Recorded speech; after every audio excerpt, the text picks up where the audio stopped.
ನಮಸ್ಕಾರ. ನೀವು ನೋಡ್ತಿದ್ದೀರಾ ಕಮ್ ಟು ರಿಯಾಲಿಟಿ ಕಾರ್ಯಕ್ರಮ.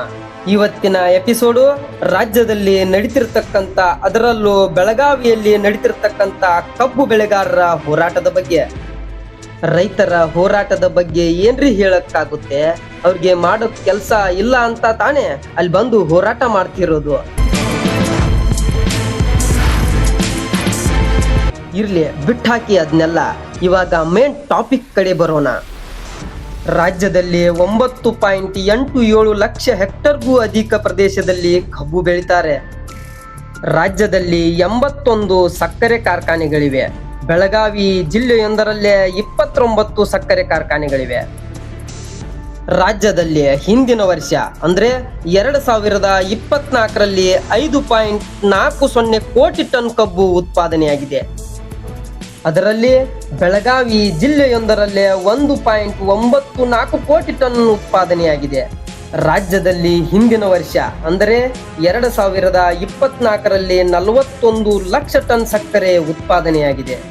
ಅದರಲ್ಲಿ ಬೆಳಗಾವಿಯೊಂದರಲ್ಲೇ 16.1 ಲಕ್ಷ ಟನ್ ಸಕ್ಕರೆ ಉತ್ಪಾದನೆಯಾಗಿದೆ. ಇದೆಲ್ಲ ಆಯಿತು. ಸೊ ಇವಾಗ ಅದರ ಬೆಲೆ ನಿಗದಿ ಕಡೆ ಬರೋಣ. ಕೇಂದ್ರ ಸರ್ಕಾರ FRPಯಿಂದ ನ್ಯಾಯಸಮ್ಮತ ದರ ನಿಗದಿ ಮಾಡಿದೆ. 10.25% ರಿಕವರಿ ಇರುವ ಕಬ್ಬಿಗೆ ಟನ್ನಿಗೆ 3,550 ನಿಗದಿ ಮಾಡಿದೆ. ಅಷ್ಟು ಕೊಡೋಕೆ ಇಲ್ಲಿಯ ರೈತರ ಕಬ್ಬಿಗೆ ಅಷ್ಟೊಂದು ರಿಕವರಿ ಬರುವುದಿಲ್ವಂತೆ. ಹೌದಾ? ಅದಿರ್ಲಿ ಬಿಡಿ. ಇವಾಗ ಬೆಳಗಾವಿಯಲ್ಲಿ 29 ಕಾರ್ಖಾನೆಗಳೇನಿದಾವಲ್ವಾ, ಅವೆಲ್ಲ ಇರೋದು ಸಾಮಾನ್ಯ ವ್ಯಕ್ತಿಗಳದ್ದು ಅನ್ಕೊಂಡ್ರ? ಇಲ್ಲ ಯಾರೋ ಬಿಸ್ನೆಸ್ ಮ್ಯಾನ್ಗಳದ್ದು ಅನ್ಕೊಂಡ್ರ? ಇಲ್ಲ ರೀ, ಇವೆಲ್ಲ ಇರೋದು ಪ್ರಭಾವಿ ರಾಜಕಾರಣಿಗಳಂತೆ.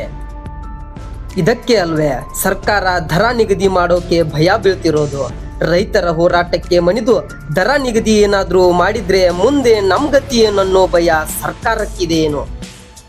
ಹಾಗಾದ್ರೆ ಮೊದಲು ಬೆಳಗಾವಿಯಲ್ಲಿರುವ 29 ಸಕ್ಕರೆ ಕಾರ್ಖಾನೆಗಳಲ್ಲಿ ಯಾವ ಸಕ್ಕರೆ ಕಾರ್ಖಾನೆ ಯಾವ ಪ್ರಭಾವಿ ರಾಜಕಾರಣಿ ಹೆಸರಲ್ಲಿದೆ ಎಂದು ನೋಡೋಣ. ಮೊದಲನೆಯದು ಸತೀಶ್ ಶುಗರ್ ಸಕ್ಕರೆ ಕಾರ್ಖಾನೆ. ಎರಡನೆಯದು ಬೆಲ್ಗಮ್ ಶುಗರ್ ಸಕ್ಕರೆ ಕಾರ್ಖಾನೆ. ಹೆಸರೇ ಸೂಚಿಸುವಂತೆ ಇವು ಸೇರಿದ್ದು ಬೆಳಗಾವಿಯ ಸಾಹುಕಾರ ಎಂದೇ ಹೆಸರಾದ ಸತೀಶ್ ಜಾರಕಿಹೊಳಿ ಅವರದ್ದು. ಹೌದು, ಇವ್ರು ಹೇಳ್ತಿರೋದೇನು, ಕಾರ್ಖಾನೆಗಳಿಂದ ಏನು ಲಾಭ ಇಲ್ವಂತಲ್ವಾ? ಕಾರ್ಖಾನೆಯಿಂದ ಏನೂ ಲಾಭ ಇಲ್ಲ ಎಂದ ಸತೀಶ್ ಜಾರಕಿಹೊಳಿ ಅವರ ಇತಿಹಾಸ ತಿಳಿಬೇಕಲ್ವಾ? 1962 ಜೂನ್ 1ರಂದು ಗೋಕಾಕ್ ನಗರದಲ್ಲಿ ಜನನ.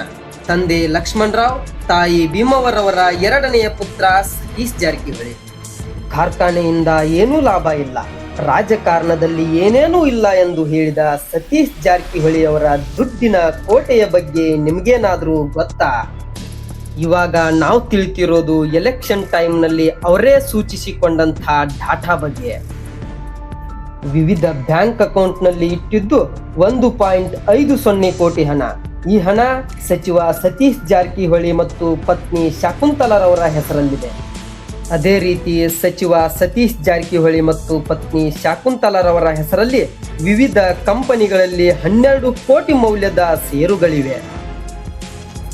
ಈ ಪೈಕಿ ಸತೀಶ್ ಶುಗರ್ಸ್ ಒಂದರಲ್ಲೇ 10 ಕೋಟಿ ಮೌಲ್ಯದ ಷೇರು ಹೊಂದಿದ್ದಾರೆ.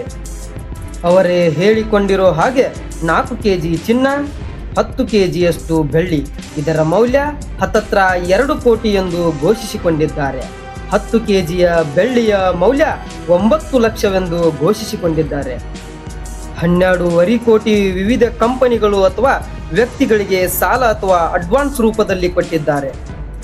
ಈ ಪೈಕಿ 6 ಕೋಟಿ ಸತೀಶ್ ಶುಗರ್ಸ್ಗೆ, 1 ಕೋಟಿ ಮಗಳು ಪ್ರಿಯಾಂಕಾಗೆ, 1 ಕೋಟಿ ಮಗ ರಾಹುಲ್ಗೆ ಎಂದು ಹೇಳಿಕೊಂಡಿದ್ದಾರೆ. ಅದೇ ರೀತಿ ಕೋಟಿ ಬೆಲೆ ಬಾಳುವ 10 ಮನೆಗಳು. ಅವು ಬೆಳಗಾವಿಯಲ್ಲಿ 6, ಬೆಂಗಳೂರಿನಲ್ಲಿ 4. ಅದೇ ರೀತಿ ಅವರು ಘೋಷಿಸಿಕೊಂಡಿದ್ದು ತಮ್ಮ ಹತ್ರ ಮಹೀಂದ್ರ ಸ್ಕಾರ್ಪಿಯೋ ಒಂದೇ ಕಾರ್ ಇದೆಯಂತೆ. ಅದೇ ರೀತಿ ಅವ್ರು ಹೇಳಿದ್ದು ಅವ್ರ ಹತ್ರ 106 ಎಕರೆ ಮಾತ್ರ ಕೃಷಿ ಭೂಮಿ ಇದೆಯಂತೆ. ಅದರ ವ್ಯಾಲ್ಯೂ ಬರೀ 17 ಕೋಟಿ ಅಂತೆ.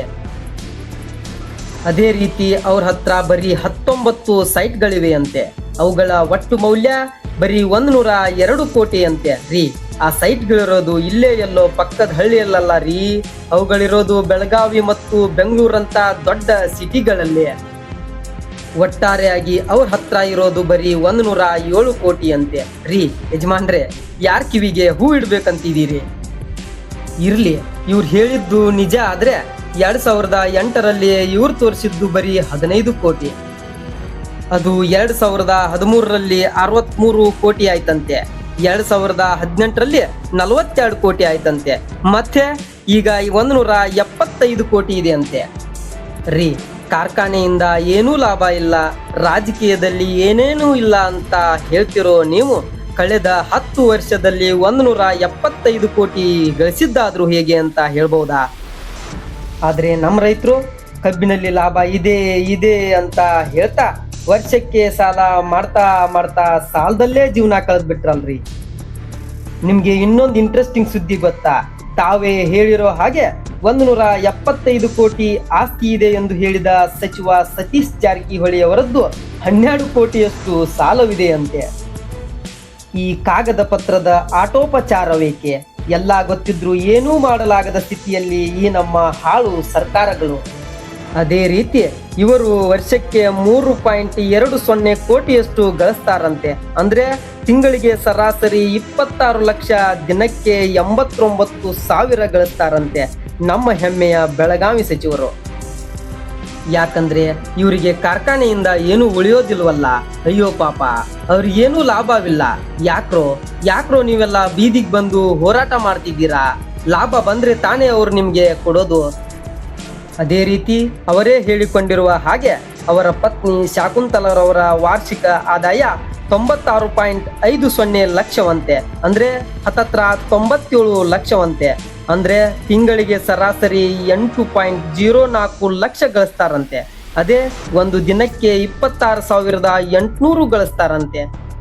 ಅಯ್ಯೋ, ಇವ್ರು ಎಷ್ಟು ಬಡವರಲ್ವೇ? ಕಾರ್ಖಾನೆಯಿಂದ ಏನೂ ಲಾಭ ಇಲ್ವಲ್ಲ.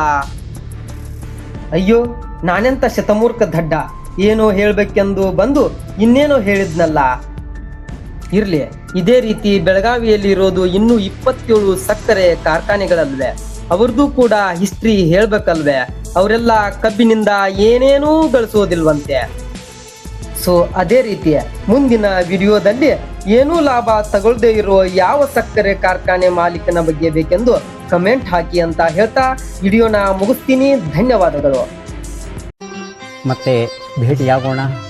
ನಮಸ್ಕಾರ.